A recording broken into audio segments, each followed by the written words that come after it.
If you're a driven, active person who wants to reach and pursue a higher quality life with some ambition, then guess what? This podcast is for you. This is the Driven Athlete Podcast.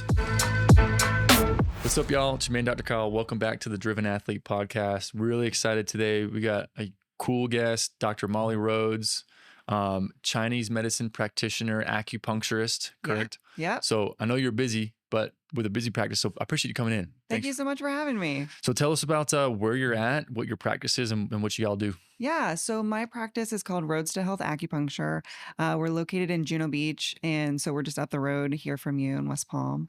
And so primarily we're an acupuncture practice. Also am a Chinese medicine herbalist, so I use herbal medicine in my practice as well. And so that's the main thing that we're doing is we really focus on the traditional Chinese medicine, which includes the acupuncture, the herbs.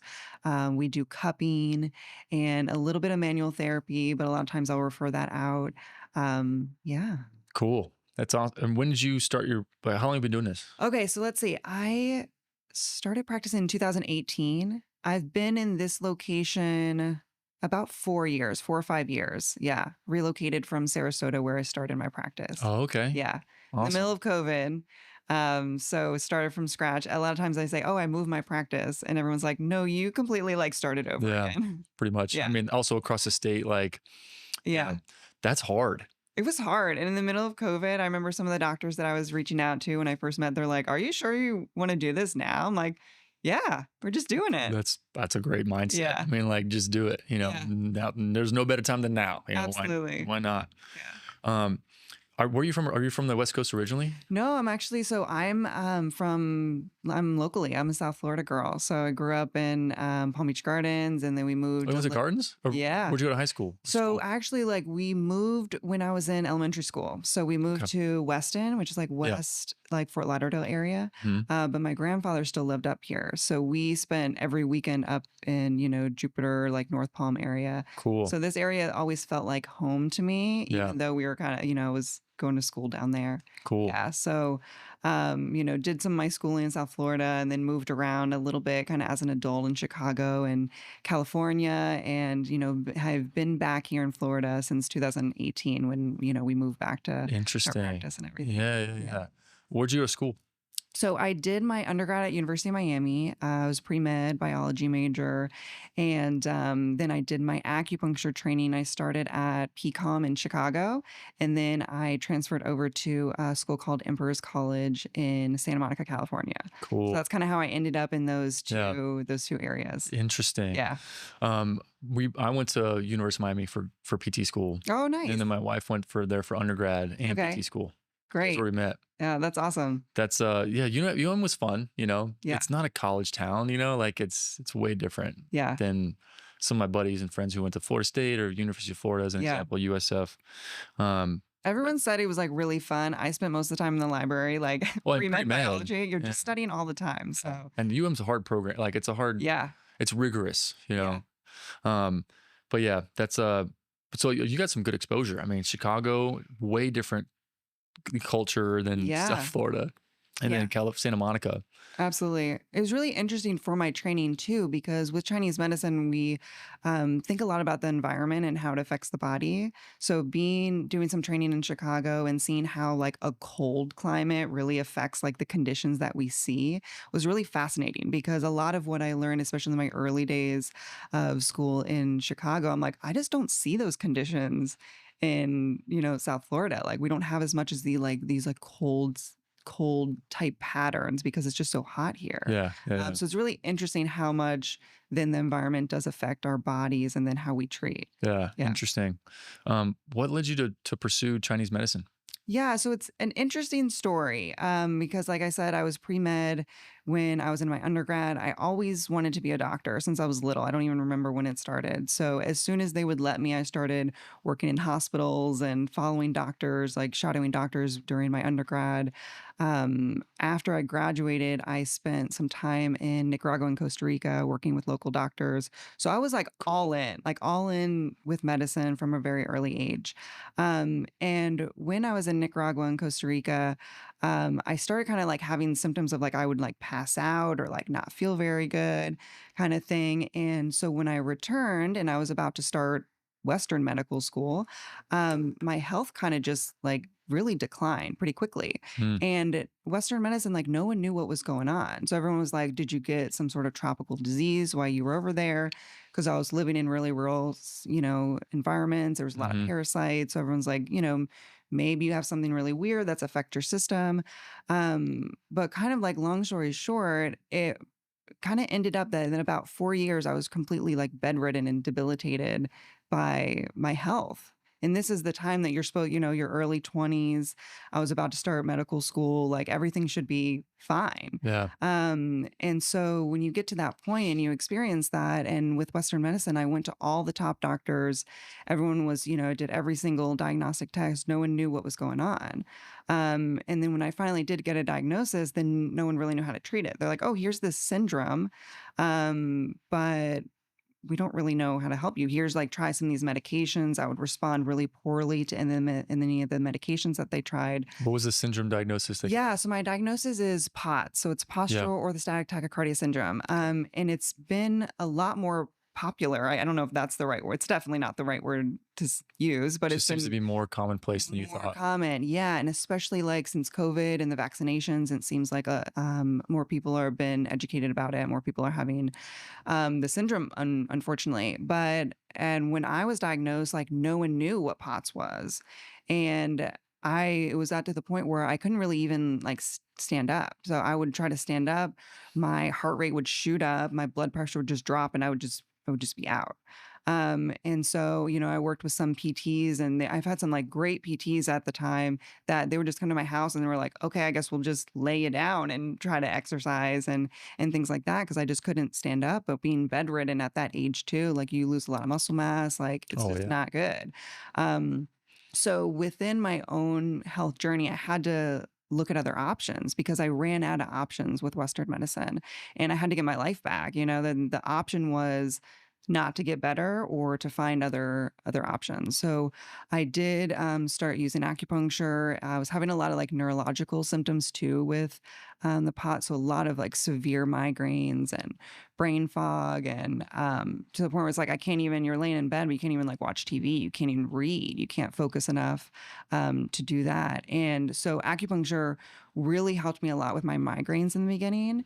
And that was a big moment for me of like, oh, okay, like some of my symptoms can be shifted without the use of medications, because that was a Yeah. big part of like my own journey as I was, you know, I would have these like episodes where I'd feel so bad and then, try this medication, try this, and everything just made me like so much worse.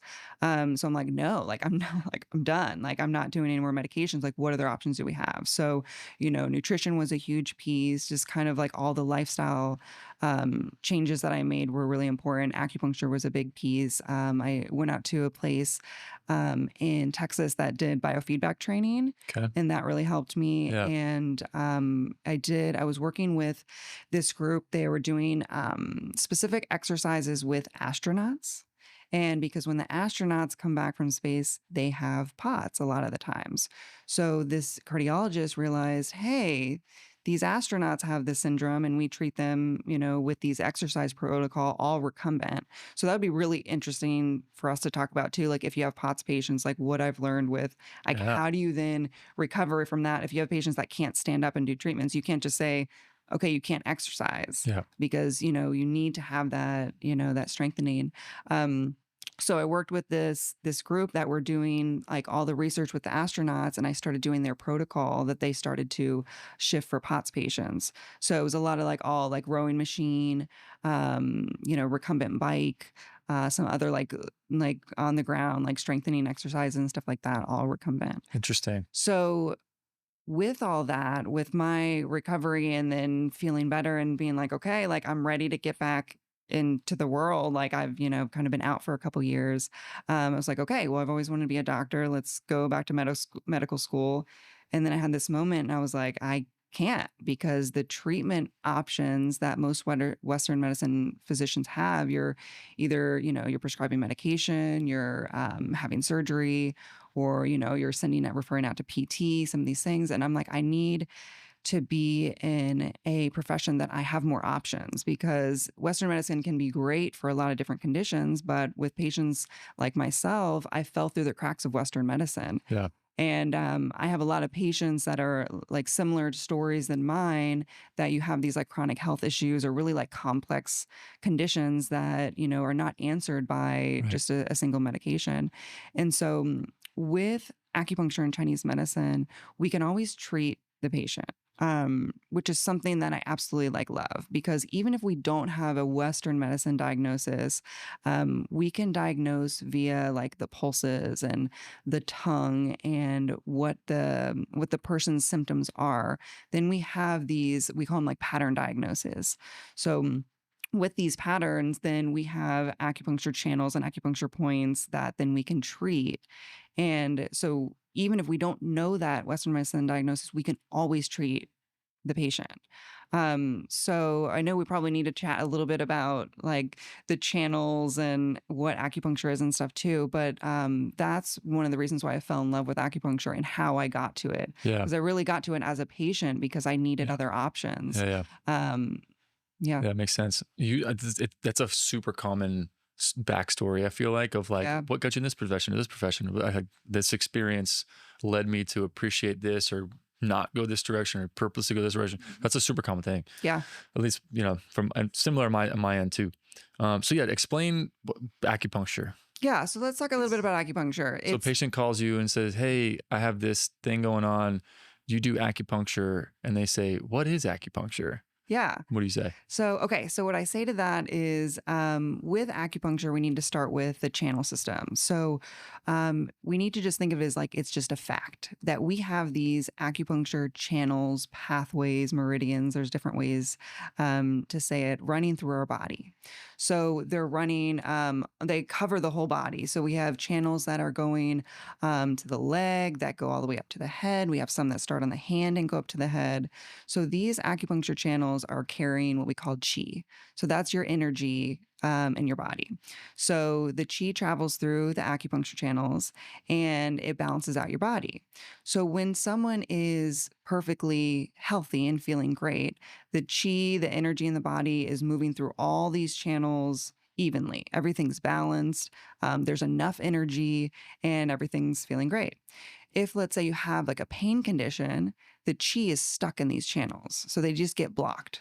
So first with acupuncture, we just have to accept that there are these channel systems. And, we know where they are. We have all these books and they're very specific channels of where they go. And then the acupuncture points are along these channels. So these channels also connect to the internal organs in the body. So let's say, we have one of the meridians is the stomach meridian. So the stomach channel works on the channel system, which goes up the leg. And so let's say if we have a specific like leg pain, I'm trying to figure out like which channel is that on? Is it on the stomach channel? Is it on the gallbladder channel? And then we're treating based on what channel is involved. And also then if it's tying into internal organ systems that we know that they then are leading like the stomach channel, then will actually affect like the internal stomach and the digestive system as well. So with acupuncture, we're really trying to just create balance in the body through using the acupuncture channels and then stimulating the acupuncture points. Interesting. Yeah. Does that make any sense? Yeah, totally. So Yeah. stimulating acupressure points to stimulate the particular channels, to open them up and allow normal organ activity. Yeah. And allow things for healing. Yeah. The question would be on your end, I guess, with differential diagnosis of like the pain location is here, which channel is the problem? Yeah. And then which organs are dysfunctional? Mm-hmm. So what's the chicken or the egg? Like, did the organs get dysfunctional that then cause the channel to get blocked, or does the channel get blocked that makes the organs dysfunctional? That is a fantastic question, because the answer is that it depends. Like sometimes it is internal issues that are going on versus like a more like muscular, like superficial channel system. And so but they affect each other. So all the acupuncture channels then connect to each other, through different systems and different other channels. Certain channels then like link up with another channel and they're paired with other ones. So these like pathologies can then like jump channels because they're kind of just going along. Like if you have enough stagnation or if you have enough weakness in one channel, then it'll like lead into and have issues in the other one. And with the internal organ system is that we think of even the channels as like systems. So you have the actual channel itself that is like, let's say, we have a channel that's kind of like running on the hand here, like up to the shoulder, that then goes up to the face. So we know that any pathology is like on this specific channel, then we're treating that channel. But then when we're looking at then how does that like internal system will then affect that channel if it's imbalanced. It's kind of weird, Okay. but kind of cool. Yeah. No, I mean, it's Yeah. super interesting. Yeah. What are some things that would lead to channel blockage or channel involvement? Yeah, so there's so many different reasons why the energy in the body gets out of balance. So, let's say if there's a external like trauma, so if you, like hit yourself or something like that can actually like stagnate the channel. That's something a little bit like easier to kind of understand in the beginning because you can see like, okay, like yeah, I hurt this area, then above and below may start being affected. Like Yeah. to us, that's like the channel system. Um, but then when we think about really what causes imbalances in the body, it goes a little bit deeper of, like how's your digestive system function? Like Mm-hmm. how's your sleep? How are your emotions? Are you really stressed? Because all those things are typically the source of the imbalances in the body. And so with acupuncture and traditional Chinese medicine, it's a very like holistic approach. So even when I have like pain patients coming in and we're like, okay, great, tell me about your pain. What's your pain pattern? Where is it? Does it feel like dull? Does it feel sharp? All those different things that we talk about with pain. And then I go into, well, like, how's your sleep? Like, how's, what's been going on? Are you really stressed?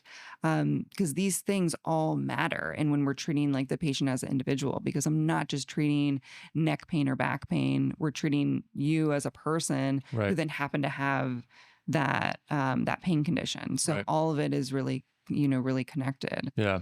I totally, I'm on the train for the mind body connection, because like no Yeah. matter what, we can't separate the mind from the body. Hmm. Had some like clinicians come in to mentor and do stuff with us.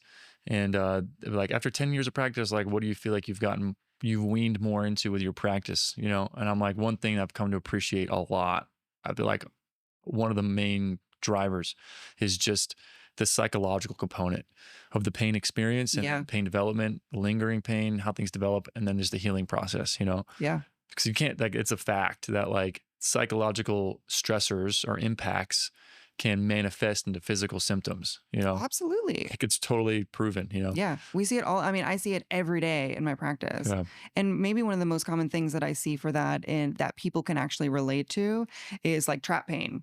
So tightness like in the upper back, the shoulders, the neck, and the jaw as well. Mm-hmm. Because people are like, "Oh, yeah, like when I'm really stressed, you start holding or you start clenching." Mm-hmm. And so that's a really good example of how the emotions then tie in, especially when we're thinking about like a pain condition. Yeah. It's like, yeah, because it's like directly related. And most of the time people can, identify those connections too, even on their own.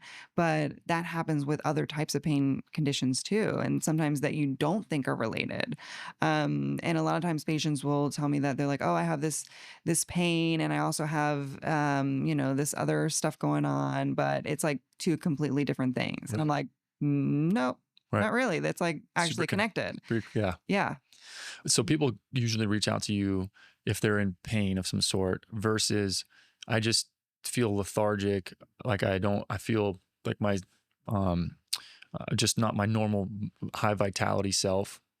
Which one or both? Yeah, so definitely both. Acupuncture treats a wide range of conditions. One of the most common things that I get that phone call for is an acute pain or like a chronic pain that is to the point where it's debilitating. And a lot of times those patients have tried everything else. Right. So, they've tried maybe different pain medications, or they've gotten prescription for pain meds and they don't really want to take them anymore. Or maybe someone's recommending surgery and they're just not ready for that step. So a lot of times I do get calls like in desperation of pain, and that's a good way to get started with acupuncture because acupuncture works fantastic for pain. Um, and with a lot of the patients, like I do see like a lot of complex like chronic illness patients. That's really pretty common. So we're talking about like autoimmune conditions, people just feeling like, you know, overall like not themselves. Mm-hmm. So I have patients call all the time. They're like, I just don't feel well. Like I'm tired. I Yeah. have digestive issues. I have a lot of anxiety. I'm not sleeping. Like kind of all those things that it gets to the point where it's like really affecting their lives. And I feel like patients are getting a little bit smarter and like recognizing that those things can be treated and can be treated with acupuncture. Right. And so it's like it's a new era of like I'm getting calls and people are saying those things to me of like I feel like maybe I'm just like really out of balance. Like I hear that a lot. I'm like, great. Like this is what acupuncture does. We just Yeah. bring the body back in balance when we're really keeping it in a very like simple, simple terminology. Like that's all that we're doing because the body gets out of balance for a lot of different reasons. Our like work hours and our stress that is so common, our everyone's like addiction to social media, all these things really affect our bodies and our minds, and it gets our chi out of balance. So, we really look at all those different things. And so I get a lot of calls either for more like the complex, like chronic illness patients and the pain. A lot of like migraine headache patients start hearing about acupuncture. But it's interesting because the more education we have on acupuncture and Chinese medicine, then people will know to reach out for other things. Yeah. A lot of times people come in for pain and I'm like, okay, great. Like it's kind of like easy, not as interesting. Let's just take care of it. But like, what's really going on? Like, that's like my mindset of like, okay, well, people think that they're feeling okay. But when you really get into it, everyone will be like, oh, no, I'm fine. And you get into like, okay, well, what's your sleep like? Right. And then they're like, oh, yeah, I wake up, 1 to 3 a.m. every morning and Super I can't go back common. to sleep, all that. And I'm like, that you don't have to do that, right? Like you can sleep well and you can have like normal digestion. The digestion always gets me because patients will be like, oh, I'm fine. I'll be like, oh, so like, how are your bowel movements? They're like, oh, like really bad. So I'm like, you're telling me everything's fine. But then when you think about all these little systems, like they're not, like people are like not okay. Yeah. So, and there's ways to, treat that. And I think people just don't know that they have options. And they just learn to like live with things because it's not bad enough to then be on medications, or even if they're on medications, then. Well, I know the blood values usually come back normal. Exactly. Like you were saying, like everything's negative. I don't know. Absolutely. That was So a big just part of, yeah. live with it, or just we're falling through the cracks. I was like, all right, well, we got to pursue another option, Yeah. That's the 1 to 3 o'clock, like the 3 a.m. wake up. I hear that all the time. Yeah. People are like, yeah, I wake up at 2:30, 3 o'clock and I just stare at the wall, for 2 hours, or I'll just get up and just go to work because I'm not going back to sleep. You know? I'm like, man, that's rough. It can be helped for sure. Yeah. But that doesn't have to be accepted as a norm. Yeah. Well, especially what's really interesting with that 1 to 3 a.m. wake up is that in Chinese medicine, we have this like a body clock. So all the different organ systems have like a 2-hour block that they're kind of like the most active, or it's their time. So between that 1 and 3 a.m. is the liver time. Interesting. Okay. So the liver in Chinese medicine is the one that's affected the most by stress. So that's really common because we think about, most of the time, a lot of probably the people that are telling you that are maybe like high functioning. So they're not really like turning their brains off. And even if they don't feel that anxiety or that stress, if they're waking up in that time, like their liver system is affected. Interesting. And so then what I would do from a Chinese medicine perspective is either prescribe herbs that are really good at working on supporting the liver system, or doing acupuncture. Typically, I'll do both. Acupuncture to focus on like that liver channel, get that balance right in the liver system, and then everyone starts sleeping better. So Interesting. that's what's like really fun about acupuncture and Chinese medicine, because people will say these like little pieces of, yeah, it happens like every day at this time. Be like, oh, well, that's a specific organ Yeah, system. like link right here. Yeah. What are some of the herbs for liver? So in Chinese medicine, we mostly use like herbal. I mean, some people use single herbs, but we usually use herbal formulas. So it's a combination of different like Chinese medicine herbs.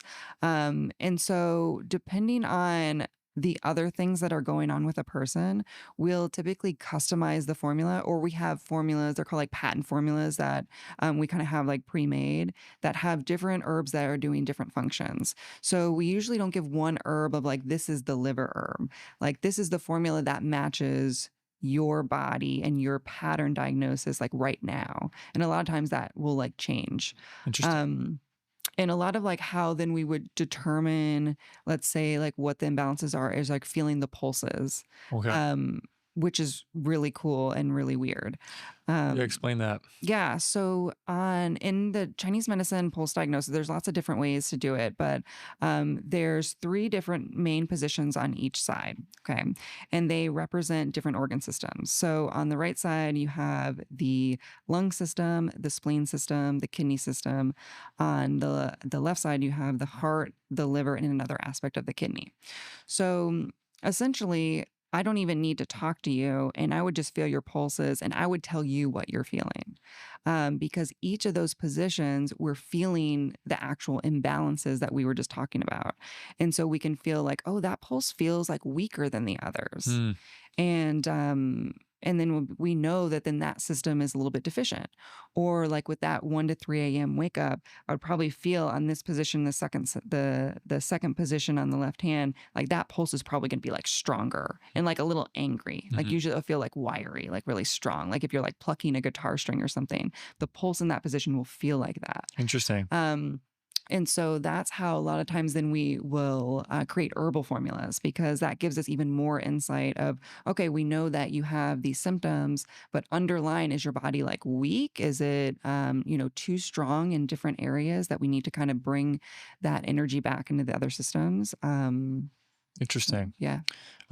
Back to the liver, when we went to the herbs, the herbal blends that would be helpful for stuff Mhm. like that. What's the liver acupressure point channel target? Yeah. So the liver liver has its own channel system. So it mainly runs on the leg, kind of the like the inside of the leg and on the top of the foot. One of the main points that I use is between the first and the second toe. And you kind of like go up until you kind of feel the bones, like the metatarsals. And that's one of a really good acupressure point that we use. And that's a point that I use a lot to regulate the liver. It's called liver 3. And that it was a really good one at regulating the liver. Interesting. Hmm. All right. You mentioned stomach, gallbladder, spleen. Yep. Where are those channels? Yeah, so the spleen channel's on the inside of the leg too. So we have channels that are like more the yang channels. So you've heard of like yin and yang. It's a balance of, different energetics in the Oh, body. it's pronounced yang. Yeah, it's Didn't know that. yeah, it's Yang. not yang. Yeah, Yeah. America. Yeah, yeah. So- Yeah, so the yin and yang, yeah. So we have different organs that are like yang channels versus yin channels. So the yang channels are more on the outside of the body. So if you think of like the leg, we have the channels that are on like moving more on the lateral side of the leg, and then we have like the yin channels on the medial side of the leg. So that's a big part of like the diagnosis when we're thinking about like pain conditions or things like that. We're like, well, what side is it on? Is it on the outside of the leg, the inside? Because sometimes people would just say, oh, like my leg hurts. Mm, You're like, okay. hmm And sometimes they'll go to their doctor and be like, oh, my leg hurts. And like no one palpates and feels like, well, actually, what does the tissue feel like on the outside versus the inside? And I'm sure you notice that all the time because you're doing a lot of like manual therapy and like hands-on with the patients, which is so important. Because most people are like not touching the patients, even for like pain conditions. They're not doing any evaluations. They'll send them in for imaging. But even the orthopedics, like, I'm like, come on, like touch your patients. I know you have this information and this knowledge. Just like palpate. Yeah. Just a 5-minute quick talk, and then Yeah. send to imaging, get the Yeah. imaging back. Don't see anything. Pain meds. just a script to go to PT or something, you know, that's it. Yeah, because a lot of times, like we can, like for me, like with my training, I've learned to like palpate the channels and like the tissues, so we can feel, we can feel if something's tight. Like a patient will tell me that they have like upper back pain, and I start palpating along the channel, and I'll find like really strong like trigger points, and they're like, "How did you find that? I didn't have pain there." I'm like, "Yeah, I'm just following the channel." And if anyone would palpate you, they would know that this is more a muscle issue versus tied into, like if they have arthritis or if they have other like structural issues that are seen on imaging. Mm, Because we see that all the time in clinic that it's like, okay, people come in and like they have stenosis or they have arthritis, and immediately everyone's like, okay, that's what's causing the pain. It's like, well, yes, that can be a pain generator, but a lot of times then the muscles get involved. So right. if someone would like palpate, then you'd feel like, oh, this muscle's like not doing what it's supposed to do. Like, let's do some acupuncture. Let's send you for some PT. So that then it's more, you get the treatment for the real like pain source for what you're feeling right now. Hmm. Yeah, totally. Yeah. It's like more like the underlying root cause. Yeah, absolutely. Yeah. Um, people would always ask too, I would imagine, what does it feel like? You know, like, oh, I'm going to go between this first and second toe, and we're going to feel the bones between the metatarsals, Mhm. right? It's like, oh man, I'm sure for some people that would be, Yeah. Well, the point's like not right at the bone. I palpate where the structures are, mm, and then that kind of tells me where the points are. But that's a great question because a lot of people will call me and they're like, desperate. They're like, I'm in a lot of pain, but I hate needles. yeah, Like, I don't want needles. Or I'll talk to patients and they're like, oh, I really need to send my dad in or my brother in, but they will not come because they're so scared of needles.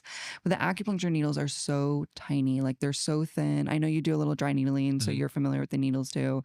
They're so thin.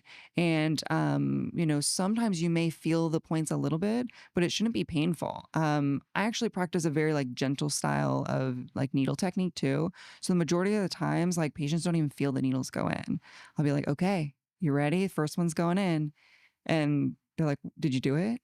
Like, yeah, like the needle's in, it's fine. we're good. Yeah. So that piece of like the actual acupuncture treatment is not something that like people should be afraid of or worried about. Yeah, And there's also different techniques of like, okay, if people are like a little needle sensitive or like really nervous, then we just do use like fewer points. Like there's different ways that we can treat. We have so many different options. Like yeah. we're individualizing it to your needs, like what your pain patterns are What you're and comfortable with. what you're comfortable I with. would imagine you would ramp, like, be like, we can add more needles next time. We Yeah. can progress as appropriate. Yeah, absolutely. Like these, like all the treatments, and I'm sure with you too, it's not like what exercises, what PT, like what acupuncture needles, like do I want to put in today? Like I want to, we learn about some of these, all these like really cool points and protocols, but if like the patients like don't need it, if it doesn't fit, like we're not going to do it. Yeah. So every patient, then we're looking at you and figuring out like, okay, how many needles can you tolerate? Maybe if someone's energy is really low, like I can only do like 2 or 3 needles because we just have to like build their chi first Right. and do some It herbs. might be enough today. Absolutely. So yeah. We have I want to talk about the chronic diseases, systemic problems Yeah. in a second, but I have a patient that I've been seeing this patient for like a kind of a long time, but they have vasovagal syncope, Yeah. and every time they get blood work or any kind of needling, like they just pass out. Yeah. And I was like, well, then we won't be doing that, Yeah. Yeah. And they just describe like it's not anything they can control. They just end up being like, I can feel myself like calm down. Everybody Yep. relax. Don't put any more needles in me if they're like taking blood or whatever. And like, oh, you'll be fine. And she passes out. Yeah. And the doc's like, oh God. And like, she wakes up and she's like, pretty confused. Yeah. It's like, I told you, Yeah. just listen to me. Just listen. Yeah. And I think that's a big thing is like people are not listening to the patients because even if they don't have the same terminology of us, like they kind of know their bodies, or at least we're trying to train people to know their bodies. Yeah. So like with that patient of yours, like her nervous system is probably really sensitive. So, and that's something I see a lot with like my complex, like chronic illness patients, like the nervous system is just a little bit out of balance. That was one of my big issues, when I was going through my health stuff, is that my nervous system was just so reactive. So even with me, I mean, sometimes when I would get acupuncture, I would just pass out, which is like more unusual. Like every once in a while it happen. I probably passed out in acupuncture treatments more than like anyone else, Really? because people also, even acupuncturists, don't always understand like the dosage of the needling. So I've had to learn that because of my own experience, and I've had all these like very sensitive patients. So it's like, how do we get them treatments without triggering that response? Because that doesn't feel good. We don't want anybody passing out. But it would be interesting. I would actually be really interested to treat her and see if we can regulate her nervous system in a very gentle way without triggering that response. It'd be Because interesting. It'd yeah, be super interesting to see what happens. yeah, Do you see people with vasovagal syncope? Like, yeah. Yeah, I have, and it's similar to POTS, because with POTS, it's also kind of like a dysregulation to the autonomic nervous system. right. So when you get those big responses, like the autonomic nervous system is what's involved. And what's fascinating about acupuncture is that regardless of if we're treating pain, if we're treating digestive issues or sleep, we're tapping into the nervous system, especially the autonomic nervous system. So we're really down regulating that sympathetic fight or flight response. So that so many people are in just all the time because of the world we live in, but especially in conditions like that, like the nervous system's just really sensitive. Right. So we want to regulate that so she can get like stronger and her be a little bit more resilient. Right. Yeah. Um, systemic pathologies, chronic Lyme disease. I've had a handful of patients that have described that. And I'm like, that's not I'm here for, joint pain, musculoskeletal, neuromusculoskeletal pain, biomechanics, joint pain, muscle weakness, joint mobility imbalances, whatever. And then progressing back to like activity sports and stuff. Yeah. But I'm like, I can't do anything about that, but I'm gonna do in my lane with what I can help you with. But anyway, they described that a lot, and they've described a lot of frustration and confusion, and like nobody can help me. I was shunned by the medical system, the allopathic medical, system. Yeah. What have you seen with that? Yeah, it's really interesting because I do have a lot of patients with chronic Lyme. They kind of like tie in with a lot of like other like autoimmune like conditions that Yeah. people can't really just put their fingers on from a Western medicine perspective, Right. because it's so complicated. Yeah. And it involves so many different systems, and especially that like chronic fatigue and like the brain fog that comes a lot with these patients.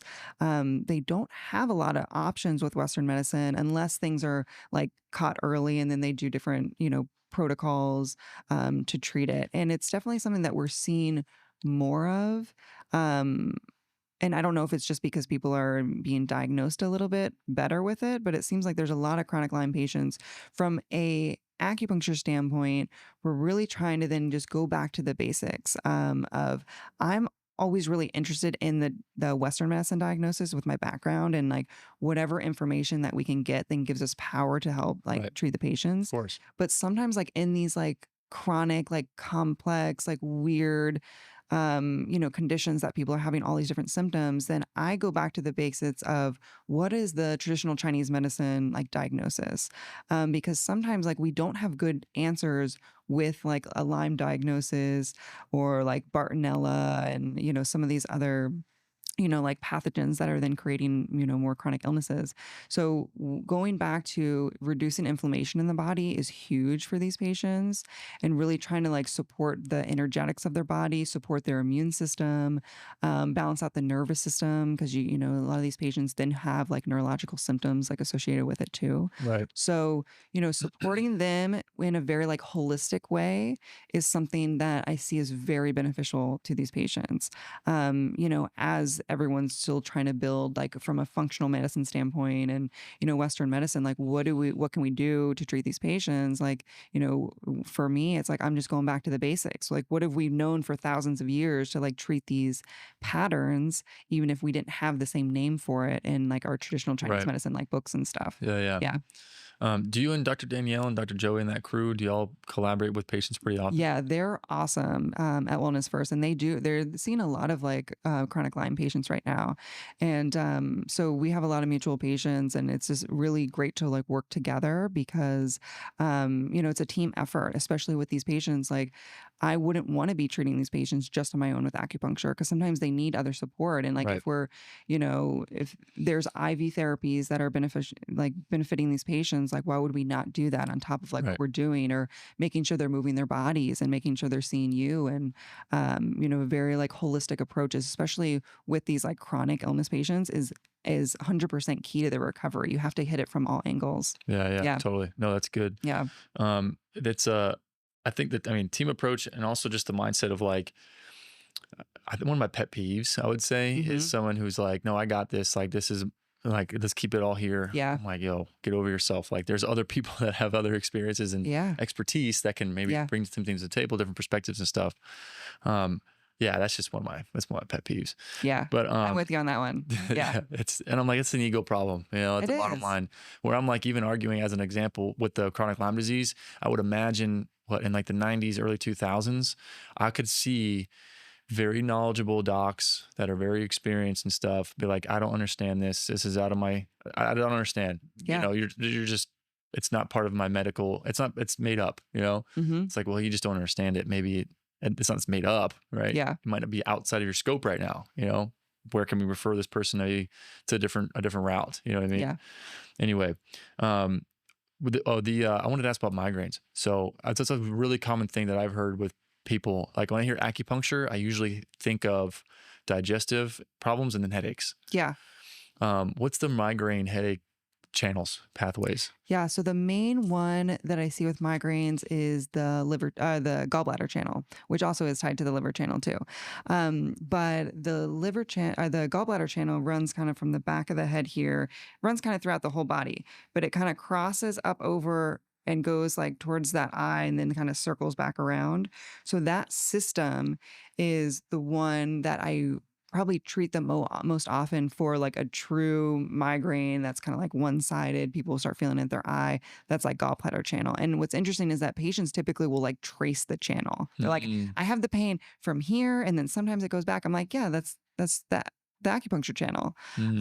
So with migraines, that's going back to even what we're talking about with pain, is that it's a stagnation in the channel most of the time. Sometimes it's coming from a deficiency too. Like if there's not enough qi or blood in the channel, then, you know, that can create stagnation. But a lot of times if we think of it just as, you know, those channels are like blocked, and then you have like severe pain, and then you get some of the neurological symptoms and everything, that we just need to open up the channels. So migraine patients, I love getting migraine patients in because it's so debilitating, and acupuncture works so well with it too, and pretty quickly.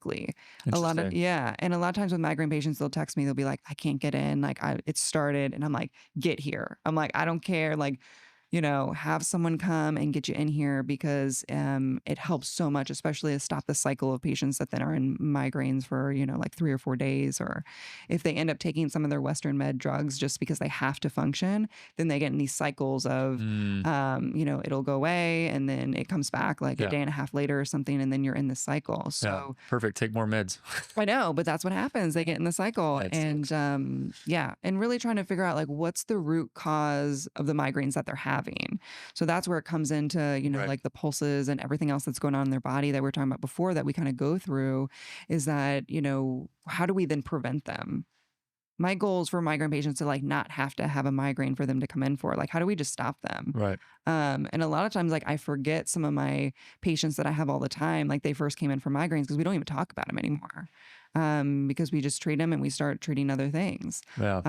So I Amazing. definitely, it's acupuncture works really well for migraines and headaches. You find the treatment protocol, the treatment pathway, no pun intended, is for migraines, usually gallbladder related. Yeah. And then I would imagine an herbal blend that would be supportive of the gallbladder channel, maybe the liver channel, because they're connected, so interconnected. And then exercise. Like, do you feel like the people that can add exercise with that is for blood flow and opening things up? Absolutely. Yeah, the movement is so important. And I tell people that's one of the ways to move the chi without an acupuncture needle, is to like physically move your body. Because when you do that, you're moving the blood, you're moving the chi, and all that kind of circulates together. So that's one of like a big homework that I have for my patients, is like, you can't just come in and, you know, I'll give you acupuncture treatments and then you just go back to your normal life if they're, you know, not moving and they're not taking care of themselves. So you have to incorporate that. And that's a good way to, you know, especially if we're talking about like migraines and headaches, to then prevent, you know, you feel things coming on, like get your body moving. Yeah. And I like, you know, patient to put like heat kind of like on their neck and their upper back. A lot of migraine patients like the cold because it feels better like in the moment. But, especially if you feel stuff going on, like make sure that your neck is like loose, your traps, your shoulders are down. Because if you keep tightening things up, then there's more and more stagnation builds. And then Right. then you have a migraine, and then you also have a tension headache on top of that because now everything's really tight, and then all the chi is like blocked in the channels, and then you just have more pain. Yeah. So, and then also like trying to regulate your nervous system and just staying like calm with headaches too, because Yeah. people, severe migraines, you feel it coming on, and then you get that anxiety around it too of like, oh no, I'm supposed to go to work, or I'm supposed to pick up my kid, and you know what's coming. Yeah. So trying to prevent is the best. And then getting flooded with social media content, Yeah. world's ending, all that stuff. Yeah. It's Just not good. really Not good for heightens. us. It's not. It's crazy. It's gross. So crazy. And this is weird. It's just crazy how it's gone that direction, Yeah. how influential and just the direction it's gone. Yeah. But just another golden BB that adds into the tips to scale, Yeah. I totally, yeah. Do you ever needle yourself? I do needle myself. I needle myself a lot because with my schedule right now of like busy clinic schedule, I haven't been able to just go myself and get a full acupuncture treatment for someone else. So if I have a few minutes between a patient or at the end of the day, stick a few needles in, lay down for a few minutes, and Cool. yeah, it's great. Yeah, it's awesome. I need to be doing it more. I probably should treat myself every week. Yeah. Do you have a particular clinician locally that you like to go to? I haven't really been going to other practitioners. And I need to find someone because I was telling you before, like I'm a little sensitive to needles. So even I'm a little like wary of other people needling me. Yeah. Because of just how, busy the schedule is. I can't afford to like then be out for 2 days. Cause that's what would happen to me before. Like if I get too strong of a treatment, like my body's so sensitive, and then it's like, not like, oh, I don't feel good. Like, no, like I'm done for like 2 days. So that's why I needle myself. And a lot of times I needle myself for a shorter amount of time. So instead of, let's say, normally I leave needles in for a patient for like 20, 25 minutes at first. And if I notice that they really like to kind of get deeper, it takes them longer, I'll leave them in for like 30, 35 minutes. But I have some patients that are sensitive like me, in like 15 minutes max. So if you leave them in more, then they may not feel well. Yeah. Especially with someone like the chronic Lyme patients and stuff, their bodies are more sensitive. So would you do like for yourself, where it's like I got between patients, do a 3-minute needle, and then again an hour later, 3 minutes, hour later, 3 minutes? That would be a great idea. I probably should do that. So like maybe like the 3 minutes times 10, it's a 30-minute total time window of that needling being in there.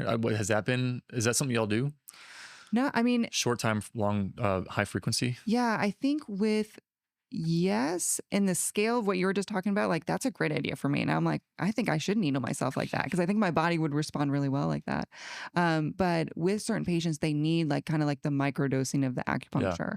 And so being like, okay, we're gonna do 15 minutes, but I need to see you back next week, or at the end of the week. So we get like 2 or 3 treatments in.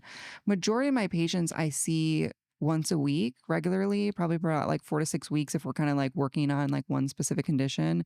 Um, a lot of times if it's like a more like acute pain or something a little bit more serious, or a little bit heavier, then I'll see him like 2 or 3 times a week for the first like 2 weeks, and then we reevaluate. It's like, do you need to come in twice a week? Do we need to just kind of go back to once a week? Because I really don't want my patients to have to rely on me. So I think that's the goal ultimately. Yeah, like I love my patients. I have fantastic patients, but like I really don't want to see them. I want them to get better, and I want them to go and like live their lives and feel really good. And if they need a tweak and a little maintenance, something comes up, then they come back in. So I try to be very efficient with my treatments too. So if I really feel like we need to get you in for 2, 3 times a week for the first 2 weeks, and then we'll be good. Like I tell my patients that because we're just trying to get the results quickly. Right. And so if we need that, like, okay, great, we need to get you in so that then I don't have to see you. Right. Instead of dragging it out. Like if you really need twice a week treatments and we're just doing once, or we're doing every other week, like, it's just going to take longer to get the results. Yeah. Interesting. Yeah. What do you do for your own health and wellness regimen? Yeah, that's a really good question. So I do incorporate acupuncture in. Diet is a huge piece. So we have a pretty like boring diet. So we're eating just like protein, veggies. I personally need like some carbs. Like if I don't have carbs, then I don't feel good. So mostly our diet's like rice, chicken, fish, veggies. Right. And then I bring whatever I had for dinner, I just bring it for lunch. Yeah. It's like really boring. Pretty much the same. But it's good. I mean, and it's also like for me, I'm pretty sensitive to my diet too. So I can't have a lot of sugar. Gluten I can kind of play with a little bit. But I just know that I'm sensitive to it too. So I have to stay really good on my diet or else, everything else starts falling apart. Yeah. Sleep is a huge thing for me. Like I know personally, like I need a lot of sleep. I encourage like most of my patients, like that's a huge thing that we, try to focus on. Yeah. Because that's when your body is restoring all the chi in the blood and all the organ systems. And then all the Western medicine side of what we know that sleep does too. It's just so important. So like preserving sleep is one of the big things that I have to do. Let's see, acupuncture. I do get chiropractic care. My husband's a chiropractor, so I have Cool. in-house service, which is great. That really has helped me. I've had like headaches and migraines and things like that in the past too. So that's something that really helps me with like maintenance. And like movement. I'm kind of like in this phase where I'm trying to figure out what that movement looks like. Because just even like logistically, I have an almost 3-year-old and a busy practice, and you're trying to figure out like, okay, like how do we do all these things? And sometimes we can't do all of it all at once. So for me, like preserving, like with the acupuncture and the sleep, and I do like a lot of guided meditation. That's really helpful for me. Yeah. Even just like 15 minutes, like 10, 15 minutes. Like I'll do that also like at the, in my clinic. A lot of the things that I have to do them at work. Cause Yeah. like if I get home, then it's all over. Cause then you're in like kid Totally. mode. Totally. Yeah. It's funny you say that. That's exactly what I say. It's like as soon as I get home, everything's over. Yeah. It's all over. Yeah. I've got 3 kids. Yeah. It's rough. It's rough. So yeah, 3-year-old for you. I mean, like, yeah, you get it. It's over. Yeah. It's such a bad thing. Like my wife's like, what do you mean it's not over? You're not here for family time? I guess what I mean is like my productivity for other things is completely done. Yeah. You just have to know that, when you walk in the door, and that's also a choice too, to be like present. Right. Like you could be there and then try to be doing stuff, but then you're not present with your kids. It's terrible. So it's like, especially like, I know you have little kids too. So it's one of those things. It's like, they're only little for this period of time. No. So it's like knowing that like, this is it. We're just going to have to like be in the grind a little bit and know that when you're home, like you want to give them your full attention. Right. So, trying to fit in, even just like self-care and business stuff and patient stuff, like, where does that all fit in? I mean, it's right. there's only enough time in the day, but Right. trying to figure out, I think too, it goes back to like as an individual, like what each person like needs to be like functioning like their best. Yeah. Like what's the priority for this person? For you? Yeah. Cause like sometimes people like I have patients like they have to go to the gym every day. Like if they're not in the gym, like they're not happy. Yeah. Like they don't feel good. Like They're mental health is off. Yeah. For me, like I can get away with not doing that. And that's not a good thing because then I kind of like, it's like lower on the list of like my self-care, which needs to come up on the priority a little bit. Yeah. I totally. The thing that, so what do we do? Like there's only so much hours in the day. Yeah. Sacrificing something else, you know what I mean? Without sacrificing sleep because it's so important, but then you got to get stuff done. And if you didn't get everything done because you're so busy at work, then it's like, all right, then after the kids go to bed, then we can knock out some stuff. But yeah, I mean, like what I found, I sacrifice, social life. Yeah. Right? I don't do anything. Yeah. And then entertainment, like other than maybe, doom scrolling for a little bit to wind down before bed, which is not a great idea.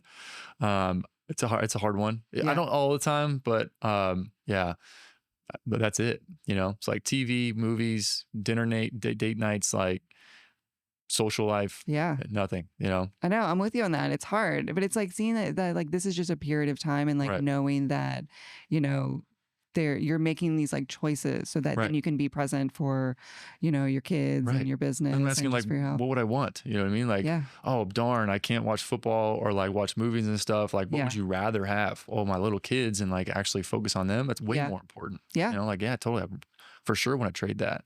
Yeah.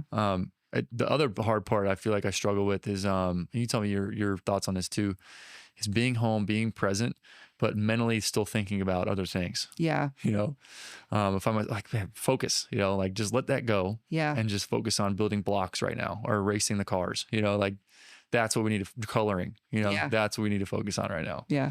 It's hard because especially like as a business owner too, like there's always things to think about. Yeah, So you think about business stuff, you think about like your patients, and then, you know, like what you need and, you know, all the things like to-do list is like endless.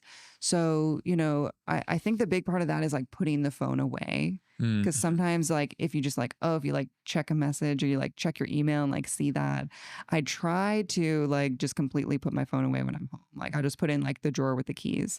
That doesn't always happen, but it's like trying to just be like, no, like because it's so tempting. Yeah. Because then you'd be like, oh, maybe I can just read this, or maybe I can just send the email. Just real quick, just one last thing. Exactly. Oh, I got to write this down because I One more forgot. thing. Oh, I forgot this. Yeah. Yeah. Yeah. And then just ruminating over like, okay, tomorrow I need to do this, I need to do that. Yeah. Yeah, it's not good. Yeah.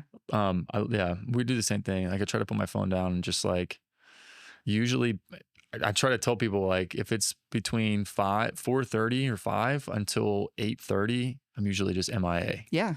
And then I won't respond until the next morning because then it's like 8:30 and it's like, oh, I got the kids to bed. Got to clean up the house, do some dishes, take a shower, and then I'm going to bed. Yeah. Wake up the next day, start over again right away. Yeah. And it's like, oh, I didn't get to my messages till 10 a.m. Yeah. You know, the next day. Yeah. But most of the things are not emergencies. That's what like I'm like learning that it's, you know, I used to always just get like, I'd see a message from a patient and it's like immediately get right back because that's what I want to do. Like that's the care that I deliver too. You want people to know that you're, you know, thinking about them and stuff. Responsive. Yeah. And then but realizing it's okay because now, you know, everyone expects like an instant response because everyone knows that you have your phone with you all the time. Yeah. And just being like, no, it's like retraining of like, it's okay. Like I can get back to that in the morning. It's not an emergency. Right. So I think that's something like as individuals, we have to like start setting those boundaries and figuring out what that is. I mean, if it's something that you really need to call, you really need to take, you have to do it. But if things can wait, like make it wait. Yeah, for sure. And trying to like block the schedule of like in the morning, if you know, okay, this is, if I need to like play a little catch up, do you have 10 minutes in the morning that you can do that? Right. Yeah. For sure. Well, thanks for coming in. Thank you so much. We'll have to get you in again for more topics and stuff. Yeah. Maybe specific diagnoses and specific like systemic stuff, treatment protocols for those specific things too. But anyway, what's the best way people can reach out to you? Like, how can they find you? Yeah. So you can find us on our website, rhoadstohealth.com. So it's RHOADS, TOhealth.com, or give us a call at 561-800-2281. Social media too? Like, yeah, I do. I don't really do social media that much, but you can find us at Rhoads to Health. That's our handle on Instagram. Cool. Yeah. Awesome. Well, thanks again for coming in. Thank you so much. And if y'all have any questions, comments, concerns, conflicting opinions, like we're always open to ideas and suggestions and stuff. And if you have any pain yourself, that like musculoskeletal, neuromusculoskeletal pain that you feel like we can help you, we'd love to at least talk on the phone. And y'all can reach us on Instagram, website, or our email, team@athleterc.com is probably a great way to reach us. Thanks again for coming in, and we'll catch y'all next time.